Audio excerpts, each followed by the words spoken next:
now 10-year-old organization, the EFF. At times, the simplest of tasks are the most difficult to execute. And the difficulty in execution hides the rich simplicity within. A few words and the whole atmosphere in the house is no longer the same. You silently contemplate and resolve what to say and what not to say. We take this opportunity once again, Commander-in-Chief, to acknowledge you as the leader of this movement, the National Chairperson of the EFF, the Lumumba, the Treasurer General, the Secretary General, the PSG, the Commissars from the Central Command team, the leaders of provinces, and the leaders of regions, but most importantly, the ground forces of the EFF. We have this simple yet difficult task of introducing one of Africa's great Pan-Africanists, an academic, a lawyer, a professor, and one of the greatest orators in our time. So Professor Patrick Otieno Lumumba is from the African continent. He was born in Kenya and has got a great knowledge and understanding of the African continent. He's an advocate of the long overdue need of the integration of the entire African continent. We take this opportunity in his presence to once again say thank you and convey our gratitude that 3 years ago during the hard lockdowns on COVID-19, Professor Lumumba came to the EFF virtual space to present one of the most memorable and outstanding lectures on Pan-Africanism. From what he said 3 years ago and what he continues to say in different platforms, we as the EFF are more than convinced that Professor Pierre Lumumba is part of us, the Pan-Africanist progressive forces. We seek to reverse all the decisions of the Berlin Conference, which met on the 15th of November 1884 and concluded after adjournment on the 26th of February 1885. That is the colonial conference that subdivided the continent into small and viable states and political dependencies. The colonialism that continues to define us to this day. We can certainly say that Professor Pierre Lumumba can be counted amongst the great Pan-Africanist revolutionaries like Walter Rodney of Guyana, like George Padmore of Trinidad and Tobago, like Robert Sobukwe, like Ahmed Ben Bella, like Amy Serai, like Thomas Isidoro Sankara, like Miriam Makeba, like Julius Nyerere, like Amilcar Cabral, like W.E.B. Du Bois, like Gamal Abdel Nasser, like Frantz Fanon, like Ahmed Sékou Touré, like Emperor Haile Selassie, like Patrice Lumumba, like Marcus Garvey, and most importantly, like the former king. Professor Lumumba, the EFF is a thoroughly Pan-Africanist organization who are taking 10 years today. We have had the honor of inviting you to deliver this 10th anniversary lecture.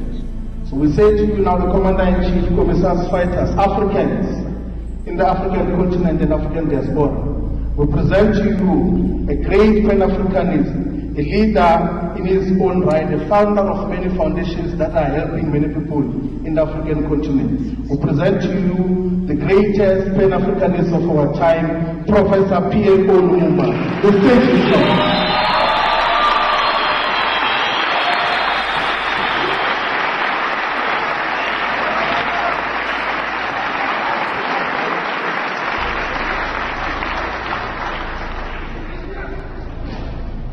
Amanda, Gawetu, Maibuye, EAfrica, Viva EFF, Viva EFF, Viva EFF. Thank you.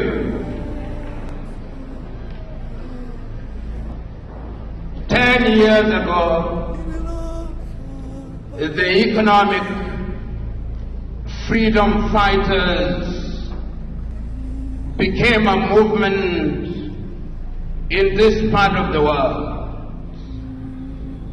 10 years ago, our leaders, led by the President and the Commander-in-Chief, Julius Selo Malema, sat down and determined that South Africa must take a different direction. 10 years ago, he put together many great young men and women who now bestride the South African political terrain like the fabled colossus, organized in different formations, headed by the commissars who are here present, whom I salute,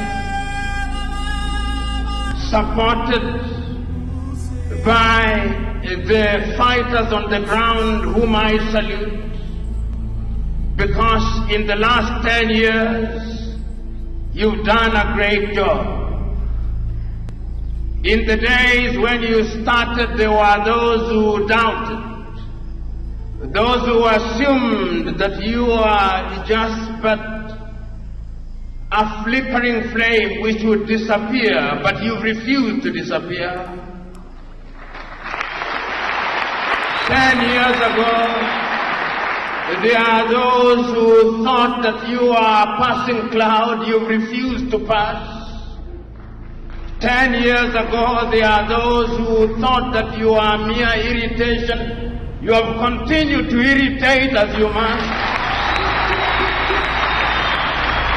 10 years ago, South Africa did not know who you are. Today, they recognize who you are. I am happy to be in this land in the Cape, which as a young man I was taught was the Cape of Good Hope. And I have no doubt that there is good hope today, and we shall talk about that Cape of Good Hope. I am here and happy to be in the land of great Africans, some of whom are alive and some of whom are long gone. It is not lost on me that this is the land that produced people like Pixley Kaisa Kaseme, whom we never talk about as often as we should. And as I talk to you today and talk about EFF, I cannot forget that in the year 1906, in the United States of America, that Pixley Kaisa Kaseme said that we must regenerate Africa, and regenerate Africa we will. This is the land that produced to the world and to South Africa Albert Luthuli, who came and played his part. This is the land that produced Robert Mangaliso Sobukwe, that great man of whom we never say much, of whom when he was asked, he said the only race in the world is the human race. That man came out of this land. I cannot forget that this is the land that produced Bantu Stephen Biko, whom we never mention as often as we should. I cannot forget that this is the very same land that produced Winnie Mandela, that great woman that we never talk about. I cannot forget that this is the land that produced Albertina Sisulu. I cannot forget. I cannot forget that this is the very same land that produced Chris Hani. I cannot forget. I cannot forget that this is the land that produced Nelson Mandela.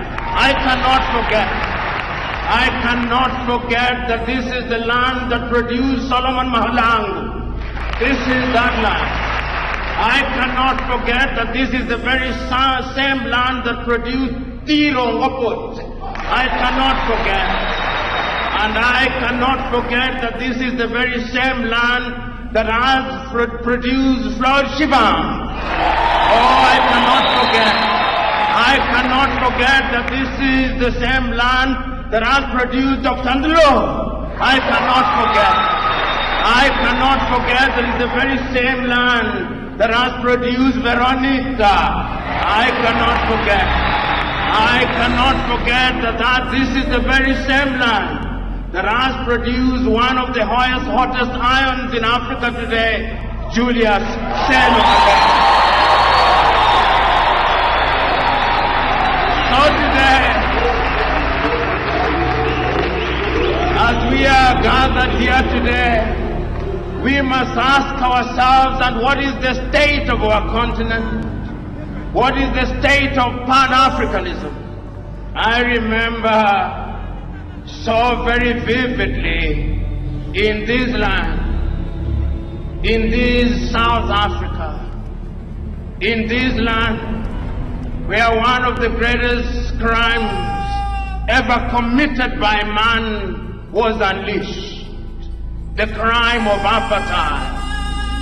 In this land, there came men who, in their misguided view, took the view that the black man was the child of a lesser god. They introduced one of the most egregious crimes ever known to man. They committed crimes of man's inhumanity to man. For many years, this land suffered under the yoke of apartheid. But you are not alone. Before that, the African was subjected to slavery. Our kith and kin were taken away into different parts of the world. They were taken away to Europe. They built Europe. They were taken away to the United States of America. They built the United States of America. They were taken away to the Caribbean. They built the Caribbean. Then after slavery had lost its luster and attraction, they pretended to ban slavery, but it came again in a different form. And sitting in Berlin in 1884 and 1885, those same diabolical peoples divided our continent into little pieces. They came here. The Dutch were here. They went to what is now Namibia. The Germans were here. They went to Angola and Mozambique and Guinea-Bissau and Cabo Verde. The Portuguese were here. They came to Nyasaland. They came to what was then Rhodesia and Zambia. And they went to Kenya and Uganda and Ghana and Nigeria and Sierra Leone and Gambia. The British were here. Then the French also came. They were here. They went to Dahomey, now Benin, to Togo, to Cameroon, to Cote d'Ivoire, to Senegal, to Mauritania, to Algeria. The French were here. The Italians were here. They came to Somalia. They went to Libya. They were here. The Belgians were here. They went to Congo. The Spanish were here. They went to Sao Tome and Principe. They were here. The Belgians, of course, and the Germans went to Rwanda and Burundi. They were here. All of them were here. And what they did was to remind us, if we needed reminding at all, that they were here to stay. They abused us. We fought against them wherever they were. The Mau Mau fought them in Kenya. They fought them in Tanganyika. They fought them in Ghana. And we defeated them and we started regaining our independence. I can still hear those immortal words of the Osagyefo Kwame Nkrumah on the 6th day of March 1957 in Accra, Ghana, telling his Ghanaian peoples that the independence of Ghana means nothing if the rest of Africa is not independent. I can hear the Osagie for Kwame Nkrumah convening a meeting in 1958 and telling Africans we must unite now, because if we don't unite, we will be manipulated. Nobody listened to the Osagie for. I can hear the Osagie for once again in 1960 in Casablanca, Morocco, accompanied as he was by King Idris of Libya on that day. In their presence was Ahmed Sékou Touré of Guinea. In their presence was King Hassan of Morocco, reminding Africa once again that we must unite. But they listened to him not. I can hear the Osagie for again on the 24th day of May 1963 in Addis Ababa, Ethiopia, telling the 32 heads of state gathered in Addis Ababa, we must unite now. We must have one army. We must have one currency. We must have one foreign policy. We must be united. And I can hear the Osagie for saying, I do not want to be the leader of that country. I simply want unity. And I'm saying that we must live here with one united government. They listen not to the Osagie. And you know, they did not stop there, because their diabolical and subterranean hands were alive then. No sooner had we regained political independence, as we were celebrating our new national anthems, as we were celebrating our new flags, as we were celebrating our new mottos and slogans, the neo-colonizer was alive and well. In 1961, they had taken out Patrice Emery Lumumba.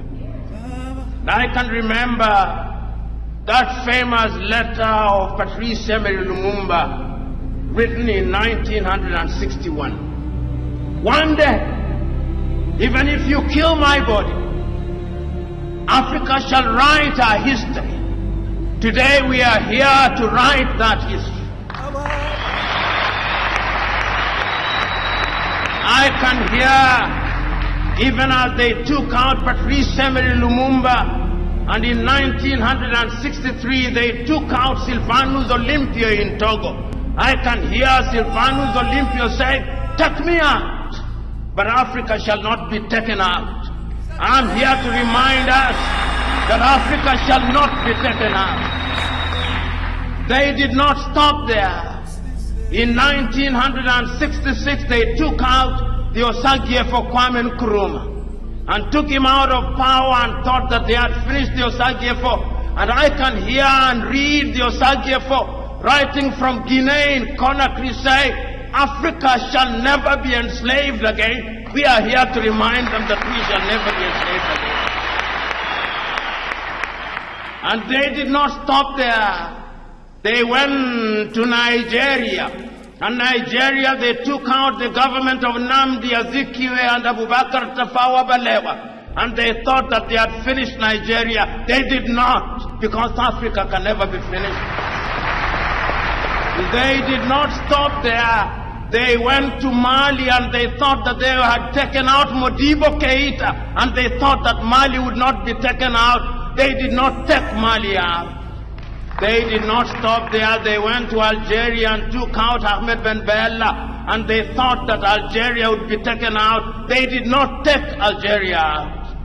But the neo-colonial project is alive and well, because even as that was happening, South Africa was still under the yoke of the apartheid regime. And I can hear the words of the great South Africans at that time as a young student. I can still remember the words of O.R. Tambo. I can still remember from Angola the words of Agostinho Neto. I can still remember the words of Eduardo Mondlane and Samora Moises Machel. I can still remember the words of Sam Nujoma and Andy Mbahaman Toivo ya Toivo from Namibia. I can still remember. And ultimately, you succeeded in removing the organ, the monster that was apartheid. In Zimbabwe, I can still remember Joshua Nkomo and Robert Mugabe, and they removed that monster that was the Ian Smith regime. But the question is, once we removed them, what did we do? This is the question. You know, when we remove them, we make unto ourselves many promises. We promise unto ourselves heavens, but sometimes it appears as if the devils in heaven conspired and delivered hell instead of heaven. So that the story of Africa is a story of missed opportunities. We sing our national anthems as we should. We fly our flags as we should. We have our slogans as we should. But yet, we have fallen short of the expectations of both God and man. That is why, when I look at Africa today, sometimes I feel sad, and many are those times when I see young Africans from the Gambia, from Burkina Faso, from Chad, from Nigeria, from Ghana, being humiliated in Tunisia, being humiliated and dying in the Mediterranean Sea. I feel sad. I feel sad when young Africans are humiliated in Saudi Arabia and Kuwait. I feel sad. I feel sad when young Africans are humiliated at the embassies of Western countries. I feel sad when young Africans play lottery to become citizens of the United States of America. I feel sad. I feel sad when young Africans think that grass is greener on the other side. I feel sad. I feel sad when the white man comes here and humiliates us. I feel sad. I feel sad when the Chinese come here and humiliate us. I feel sad. I know not whether you feel sad with me, but I'm inviting you to feel sad with me. I feel sad when our continent is abused by other civilizations. I feel sad. But for how long shall we merely feel sad? For how long shall we lament? For how long shall we mourn? For how long shall we agonize? For how long? This is why I understand the economic freedom fighters. This is why I'm here with you to celebrate your 10th anniversary. This is why I think you are doing the right thing. Because 10 years ago you made the correct diagnosis. You made the correct diagnosis. You discovered that they gave us the crown without the jewels. You discovered that they gave us an empty vessel. You discovered that political freedom in and of itself is empty. You discovered that you cannot, in the words of Martin Luther King Jr., ask a person with no legs and no boots to lift himself or herself by the bootstraps. You recognize that.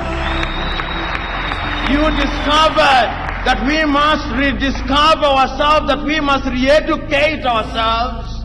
You discovered and gave meaning to those famous words of the great Nigerian singer Femi Anikulapo Kuti when he said, "Teacher, don't teach me nonsense because we have been taught nonsense for too long." You discovered and said it as he did Carter G. Woodson in 1933 that we had been miseducated for too long and that we ought to re-educate ourselves. You discovered with my countryman Ngugi wa Thiong'o that we must decolonize our minds. You discovered with Chinua Achebe that we have been divided and things are falling apart. That is why you are here today. So we are here to celebrate, because celebrate we must. We are here to commemorate, because commemorate we must. But we are here also to remind our enemies, and there is no shortage of them out there. There is no shortage of them. They come in the thousands, they come in the millions. But history has taught us and is teaching us always that we shall triumph. Oh, we cannot fail. We cannot afford the luxury of not failing. Oh, we cannot. I hear our enemies saying that we are saying too much. We will continue to say we have not talked enough. And if they wonder why we are saying what we are saying, let them go even to their holy books. And we are told in the beginning there was the Word, and the Word was with God. We are giving meaning to the Word. And all those of them who are Muslims will be reminded that the very first thing that the angel Jibril told the Prophet Muhammad is Iqra, read. And he read and he made a speech, and we are making the speeches. We will continue to talk, but we will also act. So we are here today, that there may be a wedding between our words and actions. Here in South Africa, there are many doubting Thomases. Oh, but they are reducing by the number. They are reducing because when they watch the EFF, in the National Assembly of South Africa, they are reducing by the number. They are reducing by the number. Because when they watch the EFF, they do not only see courage, they see passion. And they fear courage and passion. But we must instill fear in them, because it is only when they are fearful that they will begin to give way. And when they begin to give way, then we will begin to conquer new territory, because new territory we must conquer. You know, this continent, you know, this South Africa, which has given birth to the EFF, is the anchor of the continent of Africa. This South Africa is the southernmost tip of the continent of Africa. This South Africa is the fulcrum of Africa. This South Africa will be the place that will give good hope to the continent of Africa. This South Africa of EFF, who is the one that is going to economically regenerate Africa. I remember in 1980, Africans sat in Lagos, Nigeria, and they came up with the Lagos Plan of Action and said, under the Lagos Plan of Action, that Africa was going to economically regenerate herself. I remember them saying that Africa will trade with herself, that Africa will buy our own gold, that Africa will trade with our own cocoa, that Africa will produce our wine, that Africa will produce and consume our uranium. The Lagos Plan of Action did not succeed. But is it not true that failure or apparent failure is the mother of success? If it is true, we did not give up. Because I remember in 1997, on the 6th day of March to be exact, that great African, that great Tanzanian Mwalimu Julius Kambarage Nyerere, speaking in Accra, Ghana, on the occasion of the 40th anniversary of the independence of Ghana said, I remember he said that a few years ago, we doubted Kwame Nkrumah when he talked about unity. We must now apologize to Kwame. He was right, we were wrong. But we have now recognized the mistakes that we made. We will meet many challenges, but of all the sins that we can commit, there is a single sin that we must never commit. The sin of despair. The sin of giving up. EFF is the representation of our failure, refusal to give up. You know, on that day, Mwalimu said, every generation has a role to play. My generation is the generation that led the struggle for independence. Your generation must now fight a different battle. The battle of economic emancipation. And that is the battle that we are here to fight. And I remember once again, this land is in the business of producing good men and women. In the year 2013, you produced yet another woman, Nkosazana Dlamini Zuma. And you gave her the task of being the chair of the African Union, and she wrote a letter to the Osagyefo Kwame Nkrumah. Said, Osagyefo, we ask for your forgiveness, and that is how we came up with Africa Agenda 2063 and the Africa Continental Free Trade Area. Under those documents, we are promising ourselves that Africa shall be economically emancipated, because we cannot allow ourselves to be under the tutelage of the International Monetary Fund. We cannot, and we must not. We must not allow ourselves to be slaves of the World Bank. We must not. We must not allow ourselves to be told who our friends are and who our enemies are and what we should and should not do. We cannot be the tail that is wagged by the dog all the time. The time has come that we must do the things that are in our best interest, and that will only happen when we are economically emancipated.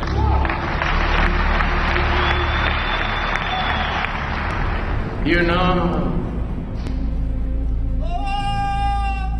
they say that he or she who pays the piper calls the tune. For too long we have not paid the piper. We must now pay our piper that we may call the tune. EFF, you are now telling us how to pay the piper. You are now telling us that going forward we must now economically emancipate ourselves. We cannot be a continent whose greatest claim to fame is that we are in the business of borrowing. We have borrowed for too long. We've been abused for too long. And the time therefore is now for this spirit of the EFF to spread. 10 years ago, when my good friend Julius Selo Malem and his comrades in arms sat somewhere here in South Africa, and the revelation was given unto them that the last colonial question was economic emancipation. It was a revelation. And they said that we must have economic freedom in our lifetime.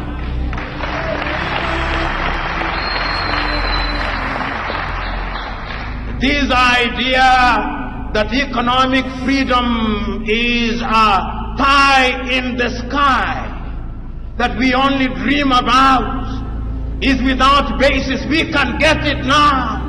We cannot be a continent where our economies are dominated by the smallest proportion of the population. We cannot be, and we must not be. And economic freedom fighters are urging you that we must now be in the business of spreading this message to the rest of the continent. I'm now urging you, my good friend Jude. I'm now urging you and your comrades in arms. This spirit must now spread. This spirit must have a foothold in Johannesburg. It must. Or it must have a foothold in Maseru, in Lesotho. It must. Or it must climb up to Mbambane in Eswatini. Or it must go to Maputo in Mozambique. Or it must go to Windhoek in Namibia. Or it must climb up to Lilongwe in Malawi. It must go to Lusaka in Zambia. It must go to Luanda in Angola. It must go to Kampala in Uganda. It must go to Hargeisa in Somaliland. Oh, it must not stop there.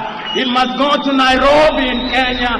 It must go to Dodoma in Tanzania. No, it must not stop there. It must go to Kinshasa. Oh, it must go to Bangui. Oh, it must go to Lomé. It must go to Cotonou. Oh, it must not stop there. It must go to Juba and to Addis Ababa and to Asmara and to Sudan in Khartoum. It must go to Cairo. Oh, it must not stop there. It must go to Tunis in Tunisia. Oh, it must go to N'Djamena. It must go to Ouagadougou. It must go to Nouakchott. It must go to Accra. Oh, it must go to Monrovia.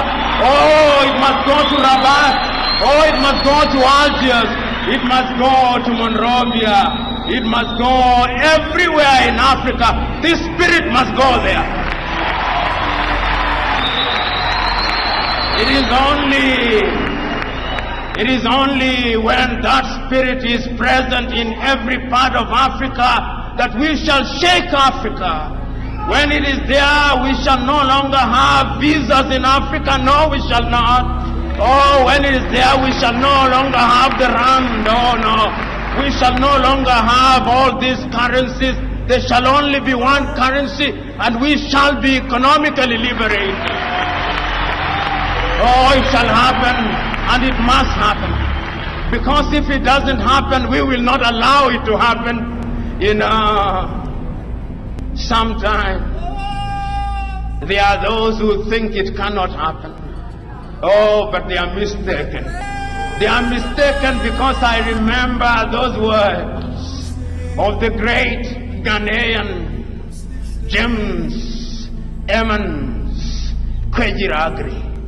And I remember the little story that he used to tell. The story of the chicken and the story of the eagle.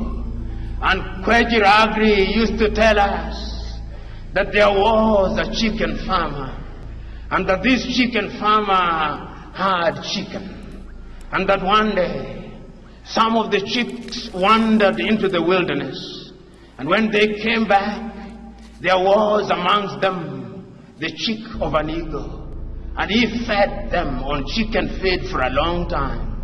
And one day a naturalist came and saw the eaglet and said, "This is an eagle amongst chicken." And the farmer said, "Yes, it is an eaglet, but we have fed it on chicken feed for too long. It is no longer an eagle." And the farmer said, "No." Or the naturalist said, "No, once an eagle, always an eagle." And he tried to put it on the palm of his hand, and it refused to fly. And the poultry farmer said, "I told you, it was once an eagle. We have fed it on chicken feed for a long time. It has lost its eaglehood. It has acquired chickenhood." The naturalist came back and said, "Let me try again." And he put it on the palm of his hand, and it flew away.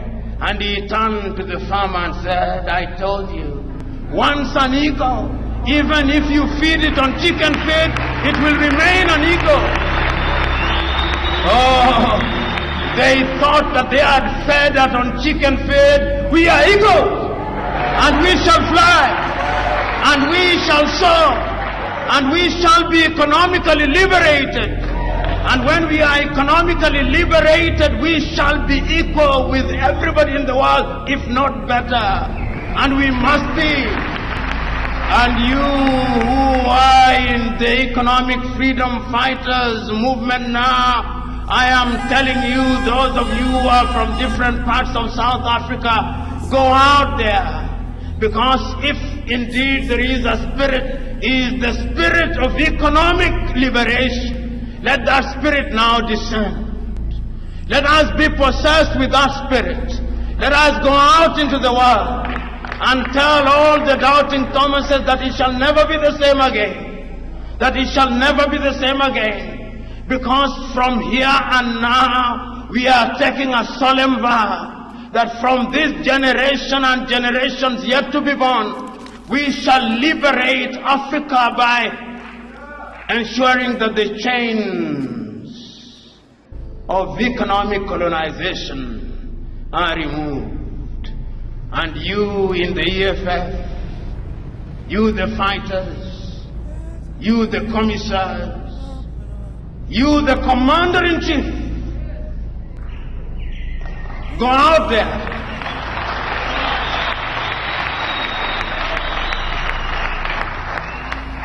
And tell South Africa and the world that the next 10 years are the 10 years of total liberation. The next 10 years are the years of liberation. You know, we have complained for too long. We are not going to complain anymore. We have agonized for too long. We are not going to agonize anymore. We have moralized for too long. We are not going to moralize anymore. We have philosophized for too long. We are not going to philosophize anymore. We have intellectualized for too long. We are not going to intellectualize anymore. We are going to act. And that is why we are going to give meaning to those famous words, Amandla, Gawetu, Amandla, Gawetu, Maibuye, EAfrika, Maibuye, EAfrika, Viva EFF, Viva EFF, Viva, Viva, God bless